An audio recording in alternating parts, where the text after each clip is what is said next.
Hello আপিরা, এই গল্পের নতুন একটা পার্ট নিয়ে আবারও চলে আসলাম। জানি না কার কতটুকু ভালো লাগবে। ভালো লাগলে লাইক, কমেন্ট, শেয়ার আর আমাদের চ্যানেলটিকে সাবস্ক্রাইব করে আমাদের পাশে থাকুন। মেঘা, আসতে এত দেরি করলে কেন? স্যার তোমাকে দেখার আগে তাড়াতাড়ি গিয়ে ফটোশুটের জন্য রেডি হয়ে নাও বলে হাত ধরে টেনে নিয়ে যেতে লাগলো। জিমিন মেয়েটিকে থামিয়ে দিয়ে বলে, আমি বুঝতে পেরেছি তুমি মেঘা এখানে নতুন, প্লিজ লেট করো না। সুগা স্যার ভীষণ রেগে যাবেন, সে এমনিতেই খুব রাগী মানুষ। প্লিজ তাড়াতাড়ি ড্রেস পরে রেডি হয়ে আসো, যাও। জিমিনের হাত থেকে ব্যাগ নিয়ে একটি ড্রেস হাতে ধরিয়ে দিয়ে বলে মেয়েটি, আমার কথা তো শুনো না রে। কোনো কথা না শুনে মেয়েটি চেঞ্জিং রুমে জিমিনকে ধাক্কা দিয়ে ঢুকিয়ে দিল। জিমিন রুমে ঢুকে হতাশ হয়ে দাঁড়িয়ে রয়। এটা মেয়েটির ভুল ধারণা ছিল। কি করবে উপায় না পেয়ে ড্রেস পরে বের হয়। তখনই মেয়েটি আবার জিমিনকে হাত ধরে নিয়ে একটা আয়নার সামনে বসিয়ে দেয়। হালকা মেকআপ, চোখে মোটা করে কাজল দিয়ে দেয়, ঠোঁটে লিপস্টিকও দিয়ে দেয়, ঝুটি করা চুল খুলে খোলা রেখে দেয়। জিমিন নিজেকে আয়নায় দেখে নেয়, বেশ সুন্দর লাগছে। তারপর একটি ফটোশুট করার রুমে নিয়ে আসে।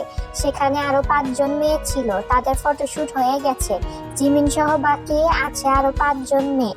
সবাইকে একে একে ফটোশুট করাতে নেওয়া হয়। লাস্টে গিয়ে জিমিনের পালা আসে। জিমিন এত লাইটিং ও মানুষজন দেখে বিব্রত বোধ করছে। পরবর্তীতে সেই মেয়েটি জিমিনকে অল দ্য বেস্ট বলে। জিমিন মনে সাহস জুটিয়ে ফটোশুটে মন দেয়। জিমিন আগে থেকে এসব বিষয়ে দক্ষ ছিল, তাই জিমিনের কাজ সবার পছন্দ হয়। এদিকে সুগা সিসিটিভি ক্যামেরায় সবকিছু দেখছিল। লাস্টের মেয়েটার ফটোশুটগুলো আইটেম সুগার কাছে ভালো লাগে, কিন্তু সুগা একটা বিষয় নোটিস করে, মেয়েটি কেমন চেনা চেনা লাগছে। সুগা আজকের ফটোশুটের মেয়েদের লিস্ট বের করে। সেখানে সব মেয়েদের ছবি সহ নামও ছিল। সুগা কিছুটা অবাক হয়ে যায়, কারণ লাস্টের মেয়েটির চেহারার সাথে ফটোশুট করা মেয়েটির চেহারার কোনো মিল দেখতে পায় না। সুগা বুঝতে পারে এটা মেঘা না। দ্রুত কেবিন থেকে বেরিয়ে ফটোশুটের কক্ষে আসে। সে চেঁচিয়ে বলে, এই মেয়েটিকে। সুগার কণ্ঠস্বর শুনে জিমিন তার দিকে তাকায় এবং সুগাকে দেখে চিনতে পারে, কিন্তু বুঝতে পারছে না সুগা এখানে কেন। সেই মেয়েটি বলে, কেন স্যার, মেঘা? ও মেঘা না বলেই মেঘার ছবি ছুঁড়ে মারে মেয়েটির মুখের উপরে। মেয়েটি ছবি হাতে নিয়ে জিমিনের সাথে ম্যাচ করে এবং বুঝতে পারে এটা মেঘা নয়, অন্য কোনো মেয়ে। ততক্ষণে জিমিন সেখানে এসে বলে, আমি জিমিন, এখানে চিফ ডিরেক্টরের নতুন অ্যাসিস্ট্যান্ট। জিমিনের কথা শুনে সুগা বুঝতে পারে এটা সেই মেয়েটি। সুগা রেগে দাঁত মুখ খিচে বলে, এখানে চিফ ডিরেক্টর আমি, আর তোমার সাহস কি করে হয় সামান্য অ্যাসিস্ট্যান্টের চাকরি পেয়ে একজন মডেল সাজার? জিমিন মাথা নিচু করে সুগার কথা শুনে কোনো উত্তর দিতে পারছে না। সবার সামনে না জেনে এভাবে অপমান না করলেও হতো। এখানে ভুলটা তার ছিলই না, না জানতো সুগা এখানে চিফ ডিরেক্টর। তখনই সেই মেয়েটি সুগাকে বলে, আই এম সরি স্যার, ভুলটা তার নয় বরং আমার ছিল, আমি ওকে মেঘা ভেবে। সুগা মেয়েটির কথা শেষ করতে না দিয়ে তাকে থামিয়ে চিল্লিয়ে বলে, এত বছর চাকরি করছো এখানে, কি করে ভুল হয়? কমন সেন্স বলতে কিছু নেই? মেয়েটিকে আরো অনেক কথা শোনায় সুগা। মেয়েটি শুধু মাথা পেতে শুনছে। ততক্ষণে মেঘা নামের মডেলও সেখানে উপস্থিত হয়। তাকে ফটোশুটের জন্য রেডি হতে বলে আর জিমিনকে তার কেবিনে আসতে বলে। জিমিন ফটোশুটের রুম থেকে বের হবে, তখনই সেই মেয়েটি বলে, সরি, তখন তোমার কথা শুনলে হয়তো আজ বকা খেতে হতো না তোমাকে। না, সমস্যা নেই আপু। আচ্ছা শোনো, যাওয়ার আগে আমার সঙ্গে দেখা করো, এখন কথা বলার সময় নেই। আচ্ছা। মেয়েটি চলে যায়। জিমিন ড্রেস চেঞ্জ করে মেকআপ ধুয়ে সুগার কক্ষে আসে। সকালের জন্য জিমিন লজ্জিত। আগে যদি জানতো সুগা এখানে চিফ ডিরেক্টর, তাহলে তখন ওই রকম ভাবে কথা বলতো না। স্যার। সুগা থাই গ্লাসের সামনে থেকে সরে চেয়ারে এসে বসে, বলে, প্রথম ভুল ছিল, তাই মাফ করে দিলাম। এখন আমিও সরি। এখানে চাকরি করতে হলে আমার বানানো কিছু রুলস তোমাকে ফলো করতে হবে। জি করব স্যার। সুগা একটি ফাইল টেবিলের অন্য পাশে ছুঁড়ে দিয়ে বলে, এখানে রুলসগুলো আছে, পরে সাইন করে দিও। জিমিন রুলসগুলো পড়ে। বেশ কঠিন রুলস না থাকলেও জিমিনের কাছে কঠিন লাগছে। তারপরে জিমিন চুপচাপ সাইন করে দেয়। যাও, গিয়ে ইভার কাছ থেকে আজকের ডকুমেন্টগুলো কালেক্ট করে নিয়ে আসো। জিমিন মাথা দুলিয়ে সেখান থেকে চলে যায়। সুগা নিজের বানানো রুলসগুলোর উপর চোখ বুলিয়ে জিমিনের সাইন করা স্ট্যাম্পটি দেখে। কাই ছদ্মবেশে বের হয়েছে। আজকেও কোনো মেয়ে বা বাচ্চাদের তার জালে ফাঁসাবে। এসব কাজ কায়ের বাম হাতের খেলা মাত্র। কাই একটি স্কুলের সামনে এসে দাঁড়ায়। ঘড়িতে তাকিয়ে দেখে 12টা বাজতে 3 মিনিট বাকি। কিছুক্ষণ পর স্কুল ছুটি হবে, তার মানে আজকে কায়ের নেক্সট টার্গেট কোনো নিষ্পাপ বাচ্চা হতে চলেছে। সুবিন, লিমিনহ, সুকাই তারা তিনজন ঢাকায় এসেছে। একটা হোটেল ভাড়া করে সেখানে থাকবে, পাশাপাশি মেয়েদের খোঁজ করবে। কিন্তু তারা ভাবছে এত বড় শহরে কোথায় খুঁজবে তার মেয়েদের, কোথায় গেলে পাবে তাদের 4 মেয়েকে। দুপুরের দিকে জিমিন সুগি বাসায় চলে আসে। আজকে চাকরির প্রথম দিন ছিল দেখে তাড়াতাড়ি বাসায় আসতে পেরেছে। এসেই তিনজন মাথার উপর বরফের টুকরো রেখে বসে আছে, কেউ কোনো কথা বলছে না। বারান্দার দিকে তাকাতে ওদের কান্না চলে আসে। কারণটা তো আমাদের জানাই, কারণ বাসার ওই পাশেই তারা থাকে। রোজ, লিসা বারবার জিজ্ঞাসা করছে কি হয়েছে। তিনজনের একজনও বলছে না আজকে হয়েছে কি ওদের সাথে। বেশি জোরাজুরি করার ফলে ওরা তিনজন বলে দেয় কি হয়েছিল আজকে। লিসা ও রোজ হাঁ করে ওদের কথা শুনছে। কিছু না বলে লিসা ও রোজ ওদের কাছ থেকে উঠে বারান্দায় আসে। সুগা, জাংকুক জেহবদের জানালার দিকে তাকিয়ে ঘুরে বিছানায় বসে থাকা জিমিন আর সুগির দিকে তাকায়। দুজনেই ফিক করে হেসে দেয়। হাসতে হাসতে নিচে বসে পড়ে। ওদের দুজনের হাসি দেখে এদের 4 জনের গা জ্বলছে, জ্বলাটাই স্বাভাবিক। লিসা হামাগুড়ি দিয়ে হেঁটে ওদের সামনে এসে ফ্লোরে বসে বলে, হোয়াট আ কোইন্সিডেন্স। গাল ফুলিয়ে বলে, এটা মোটেও কোইন্সিডেন্স না, রিয়েলিটি। আগে জানলে। পুরোটা না বলেই কপালে হাত দিয়ে বিছানায় শুয়ে পড়ে সুগি। এটাই কি হওয়ার ছিল? আমি এখন বাইরে যাব কিভাবে? কান্নার ভান করে বলে জিমিন। কেন? লিসা বলে, বাহিরে গেলেই সুগাসারের সম্মুখীন হতে হবে, এটা আমি নিশ্চিত। হাপ, সে কি তোর জন্য বাইরে বসে থাকবে নাকি? আমার পা প্রচন্ড ব্যথা করছে। প্রথমবার উঠবস করেছিস তো তাই ব্যথা করছে, আর 2-3 বার করলে ঠিক হয়ে যাবে। লিসা মিটিমিটি হেসে বলে, তুই চুপ থাকবি? যাক, আমারও কোনো সমস্যা নাই। এখনো পর্যন্ত কোনো ছেলের সঙ্গে দেখা হলো না। রোজ ভাব নিয়ে বলে কথাটা। চোখ ছোট ছোট করে ওরা তাকিয়ে আছে রোজের দিকে। রোজ ওদের চাহনি দেখে বলে, এভাবে তাকাবি না তোরা, তোদের নজর ভালো না। জিমিন ও সুগি আরো ছোট ছোট চোখ করে তাকায় রোজের দিকে। রোজ ওর ডান হাতে থুতু দিয়ে চেহারায় মেখে নেয় এবং বলে, নে এবার বেশি করে তাকিয়ে থাক, আর নজর লাগবে না।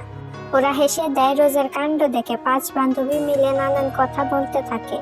অন্য প্রান্তে জাংকুক, সুগা ও জেহব 3 জন বাগানে বসে কাজ করছিল। যেমন জাংকুক ওর বাইক মুছছিল, জেহব ওর জুতোগুলো মুছছিল, সুগা কিছু জামার ডিজাইন আর্ট করছে। তাদের চোখে মুখে ছিল হিংসা, কেউ কারোর দিকে তাকাচ্ছে না। ইউনো জোরে বক্স বাজিয়ে তার রুমে বসে ডান্স প্র্যাকটিস করছে।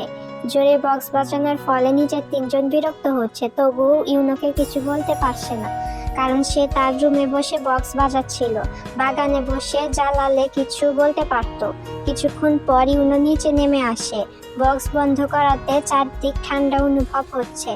ওরা 3 জনে একটু স্বস্তি পায়, কিন্তু যখন ইউনোকে দেখলো বাড়ির গেট থেকে বের হয়ে মেইন গেটের দিকে যাচ্ছে বাইং মাছের মতো লাফাতে লাফাতে, তখন ওদের বিরক্তির শেষ নেই। ইউনোর কানে ছিল ব্লুটুথ, গান শুনছে আর লাফাচ্ছে। এবং পায়ে ক্যাটওয়াক দিয়ে হাঁটার সময় ইউনো আচমকা মুখ থুবড়ে ধমাস করে মাটিতে পড়ে যায়। এটা দেখে 3 জন প্রথমে ঠান্ডা রিয়াকশনে ইউনোর দিকে তাকালেও পরে আবার যে যার কাজে মন দেয়। ইউনো উঠে বসে ওদের 3 জনের দিকে তাকিয়ে দেখে যে যার কাজ করছে। কিছুক্ষণ রাগি চোখে ওদের দিকে তাকিয়ে উঠে বসে বাসার ভিতরে চলে যায় গেঞ্জি পাল্টাতে। পড়ে যাওয়ার কারণে গেঞ্জিতে ময়লা লেগেছে। উচিত হয়েছে, এভাবে ব্যাঙের মতো লাফালে এমনই হবে। রোজ বিরক্তিকর ভাব নিয়ে বলে, এতক্ষণ ওরা ওদের 3 জনকে দেখছিল, ইউনো পড়ে যাওয়ার দৃশ্য দেখেছে ওরা। তবে এরা 4 জন এমন কেন? একই বাসায় থাকে, মিলেমিশে থাকবে তা না, নিজেদের হিংসার জ্বালায় বাঁচে না। এই প্রথম কোনো ছেলেদের এমন হিংসামি করতে দেখলাম। ওই তোরা দেখ, পাশের বাড়ির কাকু এদের 4 জনকে দেখে কিছু একটা লিখছে খাতায়। জাসুসি করছে নাকি এদের উপর? যখন সে তার নাকের চশমা উপরে উঠায় তখন মন চায় তার নাক বরাবর একটা ঘুষি মারি। হাত মুঠো করে বলে ওঠে কথাটা। সবকিছুই খাতায় লেখে আর চশমাটা এভাবে বলেই সুগি অভিনয় করে দেখাতে থাকে। হয়েছে, তার কাজ সে করুক। এখন শোন, এদের 4 জনের সাথে মিলেমিশে থাকবি, কোনো ঝগড়াঝাটি করবি না। চাকরি চলে গেলে নেক্সট টাইম চাকরি ঠিক করে দিব না। আচ্ছা, আমি যাই। দাঁড়া, মিষ্টি খেয়ে যা, নিয়ে আয় যা। কায় আজকে 3টা বাচ্চাকে অজ্ঞান করে নিয়ে এসেছে বাড়িতে। একটি ছিল মেয়ে, 2টি ছেলে। বাচ্চা 3 জন 3য় শ্রেণীতে পড়তো। রফিক, বাচ্চা 3টির কিডনির চোখ হাড়গুলো বের করে নাও এখনই। কায় গম্ভীর কণ্ঠে কথাটা বলে। রফিক জি স্যার বলে বাচ্চা তিনজনকে সঙ্গে নিয়ে একটি রুমে চলে যায়। সেখানে উপস্থিত ছিল দুজন ডাক্তার, যাদের ভাড়া করেছে কাই। বাচ্চা তিনজনকে বেডে শুইয়ে দিয়ে অপারেশন শুরু করে ডাক্তার দুজন। কিডনি, চোখ, হার্ট বের করে নেওয়ার ফলে মৃত্যু ঘটে বাচ্চা তিনজনের। বিদায় নেয় পৃথিবী থেকে। রাতে আজকেও 3টি বাচ্চা নিখোঁজ হয়েছে। টিভির রিমোট টেবিলের উপর ছুঁড়ে মেলে বলে লোকটি, এসব কিডন্যাপ করছে কে? কার হাত আছে এসবের মধ্যে? রাগী কণ্ঠে বলে, প্রশ্ন করলে হবে না, খুঁজতে হবে এর উত্তর। বোগাম, সেই স্কুলের সিসিটিভির ফুটেজ কালেক্ট করো। স্যার, কিডন্যাপার খুব চালাক, তাই যে স্কুলের বাচ্চাদের কিডন্যাপ করেছে তাদের স্কুলের বাইরে কোনো সিসিটিভি ক্যামেরা লাগানো ছিল না। আশেপাশে তো কোথাও আছে নাকি? হ্যাঁ স্যার, স্কুলের পাশে একটি এটিএম বুথ আছে, সেখানে সিসি ক্যামেরা লাগানো আছে। সেই ক্যামেরার ফুটেজ নিয়ে আসো। স্যার, কোনো কারণ ছাড়া তো সিসিটিভি ফুটেজ দেবে না আমাকে। তোমায় লাগবে না, আমি নিজেই খুঁজে নেব। বলেই উঠে দাঁড়ালো লোকটি। ওহ, আমরা তো ভুলেই গিয়েছি, আমাদের মাঝে একজন পুলিশ অফিসারও আছে। ঠাট্টা করে বলে ওঠে কথাটি। মনে রেখেছিলি কবে? কিছুটা অভিমানী স্বরে বলে। থাক ভাই, রাগ করিস না, যা কাজে লেগে পড়। এই কিডন্যাপারকে ধরতেই হবে। সেটা আবার বলতে, বলে উঠে দাঁড়ালেন অন্য একজন। সকালে আজকেও তেজিমিন, রোজ, সুগির ঘুম হারাম করে দিয়েছে লিসা। নতুন খবরের সঙ্গে ভিডিও নিয়ে হাজির হয়েছে ওদের বাসায়। দ্য সিক্রেট বয়েজরা নাকি কালকে অন্য চোরদের ধরেছে, তাদের বেঁধে রেখেছে গাছের সাথে, আরো অনেক কিছু বলে ওদের কান জ্বালাপালা করে দিচ্ছে। ওরা মাথার পাশে হাত রেখে লিসার কথাগুলো শুনছে। বেশ বিরক্তই লাগছে, কিন্তু কিছু করার নেই, শুনতেই হবে লিসার কথা, বাধ্যতামূলক। কথার মাঝে তে বলে ওঠে, তোর সিক্রেট বয়েজরা আমাদের কলোনিতে আসে না কেন? এখানে তো কাল রাতেও চুরি হয়েছে। কথাটা শুনে লিসা চুপ হয়ে যায়। আসলে কাল রাতে চুরি হয়েছে সেই মহিলার বাড়ি, যিনি নিজের থালা পিটিয়ে সতর্কতা বাণী দিয়েছে সবাইকে। রোজ হেসে হেসে বলে, যে সতর্কতা বাণী দিল চুরির জন্য, তার ঘরেই চুরি হলো। এত হাসি কই রাখি, পুরাই বিনোদন। চুপ কর, অন্যেরটা নিয়ে হাসছিস? তোদের ফ্ল্যাটে না চুরি হয়ে যায়? যাক, আছেই বাকি ঘরে, বরং বাকি জিনিসগুলো চোরদের হাত দিয়ে বিদায় জানাবো। লিসা তেরা চোখের তাকায় জিমিনের দিকে। ওই তুই যা, এখন আমরা কাজে যাব। যাচ্ছি বলে মুখ বাঁকিয়ে চলে যায় লিসা। ওরা রেডি হয়ে যে যার কাজে চলে যায়। সুগি স্কুলের ভেতরে প্রবেশ করা মাত্রই কিছু ছাত্ররা ওকে গুড মর্নিং জানায়। সুগি মনে মনে বেশ খুশি হয়। একজন শিক্ষিকা বলে কথা, ভাব নিয়ে হাঁটতে থাকে। শিক্ষকদের কক্ষে এসে সুগি ঠোঁটের হাসি মিলিয়ে যায়। জেহবকে দেখে কয়েকজন শিক্ষক ও শিক্ষিকারাও সেখানে বসেছিল। সুগি একটি খালি চেয়ারে বসে পড়ে। সুগির পাশের চেয়ারেই ছিল একজন শিক্ষক, নাম তার শাহরুখ খান। তিনি সুগির সাথে পরিচিত হয়। সুগি শাহরুখের সাথে হেসে হেসে কথা বলে। জেহব এটা দেখেও না দেখার ভান করে একটি বই পড়ছে। ঘন্টা পড়ে যায়। শিক্ষকরা যে যার ক্লাস নিতে চলে যায়। সুগি সবার লাস্টে বের হয়। তখনই জেহব সুগির নাম ধরে ডাক দেয়। সুগি থেমে যায়, বলে, কি কথা বলতে বেঁচে যায় জেহবের। সুগি জেহবের কথা বলে দেয়, বেয়াদব। জেহব মাথা দুলিয়ে না বলে, আবারও বলে তোতলাতে থাকে। তাহলে বাঙালি? মাথা দুলিয়ে না বলে জেহব। বান্দর, বিলাই, বাড়ি, বাচ্চা। জেহব না উচ্চারণ করে বলে, বড়দের সাথে কিভাবে কথা বলতে হয় সেটা জানো না? সুগি বিরক্তির ভাব নিয়ে বলে, এই বড় শব্দটা বলতে এত করছিল? কিছু বললে? বলছি জানি তো। তাহলে প্রথমে কি বললে কেন? ডেকেছেন তাই কি বলেছি। কি না বলে কিছু বলবেন এটাও তো বলতে পারতে। হ্যাঁ পারতাম, তাহলে বললে না কেন? কারণ আমি এটা বলতে ভুলে গিয়েছিলাম, তাই আপনাকে কি বলে ফেলেছি। জেহব সুগির দিকে এক পায়ে গিয়ে বলে, আপনি তো দিয়ে কথা বের করতে থাকেন, ততক্ষণে আমি ক্লাস শেষ করে আসি। বলেই কক্ষ থেকে বের হয়ে যায় সুগি। জেহবের বেশ রাগ হয় সুগির ওপর। কথা শেষ করার আগেই চলে গেল দেখে। অন্যদিকে তোমরা যদি পাশে থাকো এবং গল্পটা পছন্দ করো, তাহলে ইনশাল্লাহ আরো নতুন নতুন ভিডিও নিয়ে আসবো। এবং যাওয়ার আগে প্লিজ প্লিজ প্লিজ টুকে লাইক কমেন্ট করে যাওয়া পিরা।